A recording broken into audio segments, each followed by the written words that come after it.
Hello everyone, আসসালামু আলাইকুম। আজকে আপনাদের সাথে শেয়ার করব আমার খাওয়া ওয়ান অফ দ্য বেস্ট শুটকির রেসিপি। এর জন্য আমি এখানে 1 কাপ লইট্টা মাছের শুটকি নিয়েছি এবং এরকম সাইজ করে কেটে নিয়েছি। মোটা করে কেটে পেঁয়াজ নিয়েছি 1 কাপ পরিমাণে, নিয়েছি 4টা কাঁচামরিচ, আর নিয়েছি 8 থেকে 10টা শুকনা মরিচ, আর রসুন নিয়েছি 1.5 টেবিল চামচ, এবং রসুনগুলো বড় হয় এরকম 2 ঠুম করে নিয়েছি। সাইজের রসুন হলে আস্ত রেখে দিতে পারেন। ভাজার জন্য চুলায় একটি ফ্রাইং প্যান দিয়ে এর মধ্যে সবগুলো শুটকি মাছ দিয়ে দিচ্ছি। চুলাটাকে মিডিয়াম ফ্লেমে রেখে শুটকি মাছগুলো কিছুক্ষণ সময় ধরে ভেজে নেব। যখন শুটকি মাছ থেকে গন্ধ বের হতে শুরু করবে এবং একটু কালারটা চেঞ্জ হবে, তারপর এটা আমরা ভাজা বন্ধ করে দিব। এখন এতে আমি পানি দিয়ে দিব 1 কাপ পরিমাণে। গরম পানি দিয়ে শুটকিগুলো ধুয়ে নিতে হবে। ঠান্ডা পানি দিয়ে একটু কিছুক্ষণ রেখে দিলাম যেন পানিটা একটু গরম হয়। তারপর এইভাবে নেড়েচেড়ে শুটকি মাছগুলোকে 10 মিনিটের জন্য ভিজিয়ে রাখবো।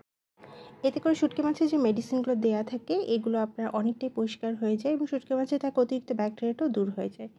এখন পানি ঝরিয়ে নিয়ে শুটকি মাছটি কয়েকটা ধোয়া দিয়ে নিয়েছি। এরপর এখানে আরও 1 কাপ পানি দিয়ে আবারও একটু ধুয়ে তারপর পানি থেকে এইভাবে উঠিয়ে একদম ভালোভাবে পানি শুকিয়ে চিপে নিব। মানে যেন একটুকু পানি না থাকে, এইভাবে চিপে নিব। একটা ব্লেন্ডার জারের মধ্যে সবগুলো শুটকি মাছ দিয়ে দিলাম। তারপর দিয়ে দিচ্ছি পেঁয়াজগুলো, দিয়ে দিলাম 2টো কাঁচামরিচ, দিয়ে দিচ্ছি সবগুলো শুকনা মরিচ, আর দিয়ে দিলাম রসুন। এখন এগুলোকে বেটে নিব। বেটে একটি পাত্রে ঢেলে নিচ্ছি।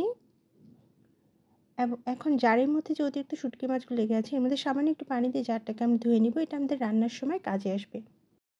রান্নার জন্য চুলে আগে থেকে ফ্রাইং প্যান বসিয়েছি। এর মধ্যে সয়াবিন তেল দিয়ে দিচ্ছি 1/3 কাপ পরিমাণ। যদি পরবর্তীতে তেলের প্রয়োজন হয় তখন আমরা আবারও দেবো। এরপরে দারচিনি দিয়ে দিচ্ছি 2টো, দিয়ে দিচ্ছি একটা তেজপাতা, আর দিয়ে দিচ্ছি বেটে রাখা শুটকিগুলো। এখন এর মধ্যে দিয়ে দিব 1 চা চামচ লবণ, দিয়ে দিচ্ছি 1.5 চা চামচ আদা রসুনের পেস্ট। কিছুক্ষণ নেড়েচেড়ে এগুলোকে একটু ভেজে নিব, মানে আদা রসুনের পেস্টটা যেন একটু মিক্সড করে ভেজে নেওয়া হয়, যে এই পর্যন্ত আমরা এটাকে রান্না করব, মানে 1 মিনিটের মতো রান্না করব। এরপরেতে দিয়ে দিব ব্লেন্ডারের জার ধুয়ে রাখা সেই পানিগুলো।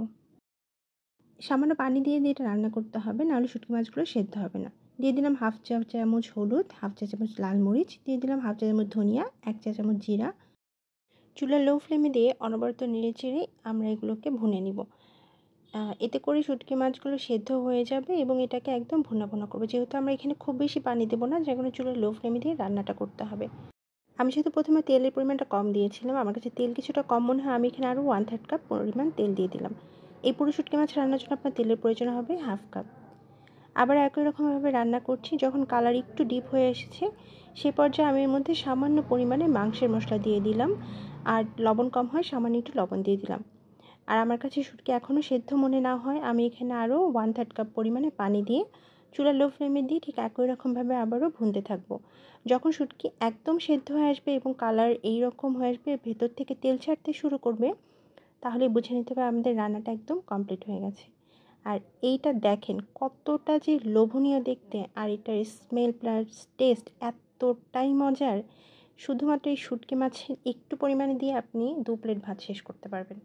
যারা শুটকি মাছের স্মেল পছন্দ করেন না এবং শুটকি মাছ খেতে চান না, তাদেরকে একবার হলেও এই রেসিপিটা বানিয়ে খাওয়াবেন। যে কোনো শুটকি মাছ দিয়ে আপনি চাইলে এইভাবে রান্না করতে পারেন, তবে লইট্টা মাছ দিয়ে এর টেস্টটা একটু বেশি মজার হয়। আপনারা যদি ইউটিউব চ্যানেল থেকে আমার ভিডিওগুলো দেখে থাকেন তাহলে ইউটিউব চ্যানেলটি সাবস্ক্রাইব করে পাশেই থাকবে। আর যদি ফেসবুক পেজ থেকে দেখে থাকেন তাহলে নতুন নতুন রেসিপির জন্য ফেসবুক ফলো দিতে ভুলবেন না। আল্লাহ হাফিজ।